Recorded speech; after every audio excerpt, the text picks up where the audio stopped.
મહેસાણા તાલુકાના દેદિયાસણ ગામની ઘટના. બાળક ચોરની આશંકાએ ગ્રામજનોએ એક મહિલાને પકડી ગામના ખોડિયાર માતાજી મંદિરમાં પૂરી દીધી. સમગ્ર ગામના લોકો મંદિર આગળ એકઠા થયા.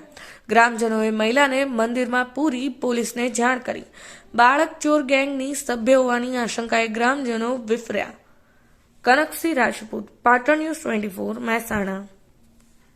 શ્રી વીરેન્દ્રસિંહ યાદવ સાહેબ ગાંધીનગર રેન્જ તેમજ પોલીસ અધિક્ષક શ્રી તરુણ દુગ્ગલ સાહેબ નાઓની સૂચના મુજબ તેમજ નાયબ પોલીસ અધિકારી શ્રી બીલા પટેલ સાહેબના માર્ગદર્શન હેઠળ છેલ્લા ઘણા ટાઈમથી બાળકો ઉપાડવા જવાની ગેંગ બાબતની જે અફવાઓ ફેલાઈ રહી છે એમાં હકીકત એવી છે કે શરૂઆત આખા બનાવની આખા જ ગામમાં એક મેટર બની હતી. એમાં મંજુલાબેન અને સુમિત્રાબેન જે બંને પડોશીઓ છે એ બંને વચ્ચે ઘણા ટાઈમથી મનદુખ હશે મતભેદના લીધે મંજુલાબેનના હસબન્ડે એવો ફોનથી મેસેજ વાયરલ કર્યો કે ભાઈ આમાં બાળક ઉપાડવાની ગેંગ છે અને એને પછી ખેરવા ચોકડીએ રિક્ષામાં પકડી પાડે છે, જેમાં એક સ્ત્રી અને એક પુરુષ હતા અને બનાવની શરૂઆત ત્યાંથી થાય છે. એના પછી વિડીયો વાયરલ થાય છે. ત્યારબાદ અવારનવાર આવી ઘટનાઓ બનતી રહે છે.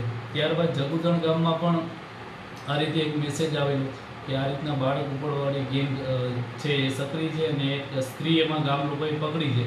ત્યાં પણ જઈ અને અમે વેરીફાઈ કરતા ખરેખર એ સ્ત્રી વૃદ્ધ હોય અને માનસિક અસ્થિર હતી.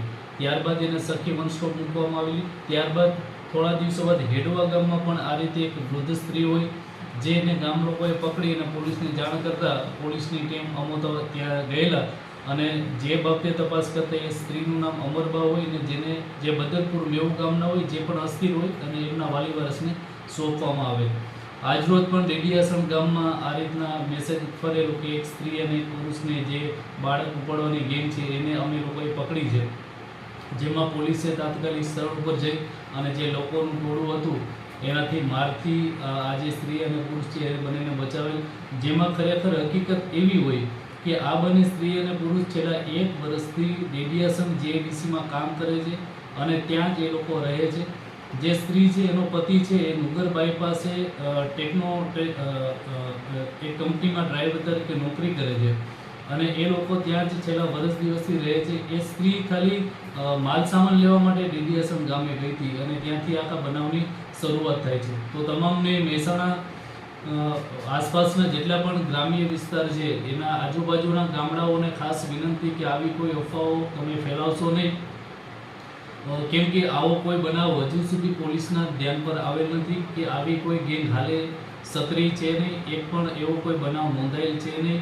ભવિષ્યમાં ટોળાથી જો આ રીતે કોઈ વ્યક્તિનું મરણ જશે કે મૃત્યુ થશે તો એમાં મોબ લિન્ચિંગ જેવી ઘટનાઓ થશે અને એનાથી કાયદેસર પોલીસની કાર્યવાહી કરવી પડશે. તો તમામને ગ્રામ્યજનોને તેમજ તમામને સાહેબશ્રીની સૂચનાથી વિનંતી છે કે આવી ખોટી અફવાઓ ફેલાવશો નહીં. સોશિયલ મીડિયામાં જે પણ વિડીયો વાયરલ થયેલા છે એ જૂના વિડીયો ફરી રહ્યા છે જે વારંવાર રિપીટ થતા હોય છે અને એનાથી અફવાઓ ફેલાતી હોય છે. મેં આપને કીધું કે ખરેખર મેટરની શરૂઆત આખા જ ગામમાં જે પડોશીની જે મેટર હતી એને સ્વરૂપ કંઈક બીજું આપી દેવામાં આવ્યું અને ત્યાંથી શરૂઆત થઈ છે.